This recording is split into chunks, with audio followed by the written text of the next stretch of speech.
Бәсең орнынан қозғалды. Үкімет елімізге шетелден әкелген көліктерді ақыры заңдастыратын болды. Мыңдаған отандасымыз тағатсыздана күтіп жүрген бұл науқан 23 қаңтарда басталады.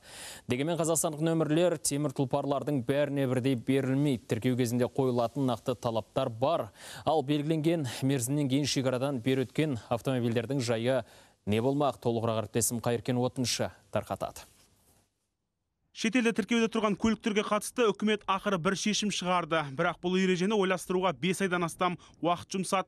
Мұндай темір тұлпарларды заңдастыруды мемлекет басшысы Қасым-Жомарт Тоқаев былтыр қыркүйекте тапсырған еді. Жаңа ережеге сай бір жолға заңдастыру 23 қаңтарда басталып, 1 шілдеге дейін жалғасады. Бұл ел аумағына 2021 жылдың 1 қыркүйегіне дейін кіргізілген көліктерге ғана қатысты. Осы мерзім аралығында барлық жүргізушілер көліктерін тіркеп үлгеруі тиіс.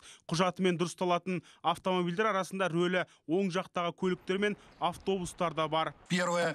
Автомобиль должен быть ввезен в страну. Біріншіден, көлік 2022 жылдың 1 қыркүйегіне дейін елге әкелінуі керек. Екіншіден, ол іздеуде болмауы тиіс. Үшіншіден, басқа мемлекетте бұрынғы тіркелген жері бойынша есептен шығарылуы қажет. Соңғысы толық кедендік тексеруден өтуі керек. Жалпы тіркеуге 5 тоннаға дейінгі көліктер және рөлі оң жақта орналасқан транспорттар алынады. Көлікті заңдастыру үшін азаматтар 213.973 теңге көлемінде бір рет төлем жасайды. Есесіне утилизациялық алым алынбайды. Бірақ жауаптылар науқан аясында күшейтілген жұмыс режиміне көшуді жоспарлап отыр. Шетелден тасымалданған көліктің әр шегесіне дейін мұқият тексерістен өтеді. Сондай-ақ қосалқы бөлшектерінің сәйкестендіру коды да майшаммен қаралады. Себебі мүлік заң тұрғысында таза болуы шарт. Біздің сол тіркеу пункттарында арнайы полиция қызметкерлері, эксперт-криминалистер болады. Олар автокөліктің нөмірлерін, автокөліктің бөлшектерінің нөмірлерін, содан кейін барып, мына әрбір құжаттың заңды, заңсыз еместігін тексеретін болады. Және сол жерде осы іс-шараның бәрі өткеріледі. Азаматтар заңдастыру туралы өтінішті егов порталы арқылы немесе арнайы халыққа қызмет көрсету орталықтарына барып бере алатын сандарда. Көліктерді тіркеуге ниетті тұрғындардан ғана құжат қабылдайтын арнайы секторлар ұйымдастырылады. Ал құжатты толық тапсырып болған соң темір тұлпар тексеру пунктіне тапсырылады. Тиісті рәсімдер аяқталғаннан кейін 2 тәулік ішінде жауапты орган автокөлікті заңдастыруға болатыны немесе рұқсат етілмейтіні туралы шешім шығарады.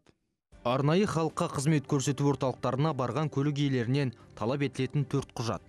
Заңдастыру туралы өтініш, өтініш берушінің жеке басын куәландыратын құжат, көлік құралының паспортын немесе көлік құралын тіркеу туралы куәлік, көлік құралына меншік құқығын растайтын құжат.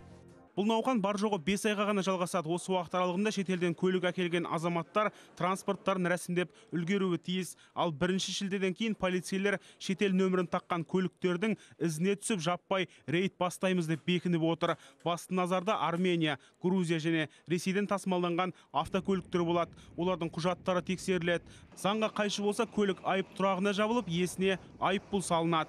Как вы знаете, глава государства. Рейдтік тексерістерге келсек, бұл мәселе туралы бұған дейін де біздің қызметкерлер айтқан болатын. Бірақ ол уақытта шетел нөмірлерімен жүрген көліктердің өзін емес, жол жүру ережелеріне қатысты жұмыстар істелетіні туралы хабарланды. Себебі шетелден әкелінген транспорт туралы нақты шешім жоқ еді. Енді позиция айқындалды. Тіркеуден кейін жаппай тексеріс жүреді. Бұл әлі бер жағы. Енді бір реттік тіркеу науқанынан соң шетелдік тіркеудегі көліктермен ел аумағында жүру тіптен қиындауы бек мүмкін. Осы шарадан кейін азаматтар өз көліктерін ел аумағынан шығаруға мәжбүр болады. Ішкі істер органдары жүргізушілерге автокөліктен құтылудың бір ғана жолы барын айтып отыр. Ол бөлшектеп сату. Қайыркен Отыншы, Еуразия, 1 арнасы.